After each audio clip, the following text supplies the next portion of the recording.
اليوم ان شاء الله باش نشوفوا مع بعضنا كيك ساهل وبنين على الاخر، واهم حاجه من غير فرينه وزيد ما يتكلفش. خديت كعبتين عظم، رشه ملح، شطار كاس سكر وباكو سكر فانيليا. بالنسبه للسكر ما تكثروش على خاطر من بعد باش نحطوا بسكوي والبسكوي راهو حلو.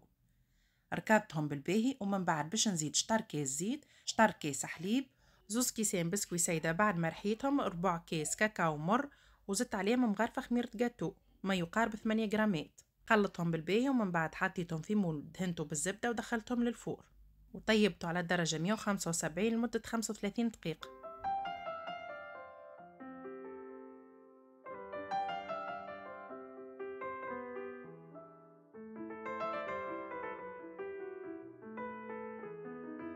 من بعد ما خرجت الكيك خليته يبرد وحضرت الكريمة. خديت 450 مليلتر حليب، حطيت باكو كريمة بنكهة الفانيليا وثلاثة مغارف سكر.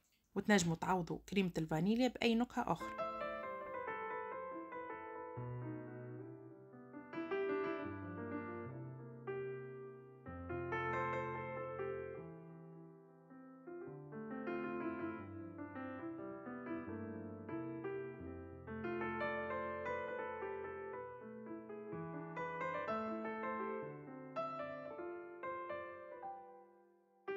طيبت الكريمة وهي مازالت سخونة حطيتها ديريكت على الكيك.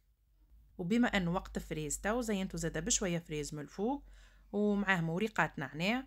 وهذا كان الكيك متاع اليوم، كيك سهل وبنين على الاخر وما يتكلف. ان شاء الله وصفة اليوم عجبتكم، وكان عجبتكم بارتاجوها مع اصحابكم. وتوا ما بقى كمش نقولوا اللهم صل وسلم وبارك على سيدنا محمد وعلى آله وصحبه أجمعين. بسلامة.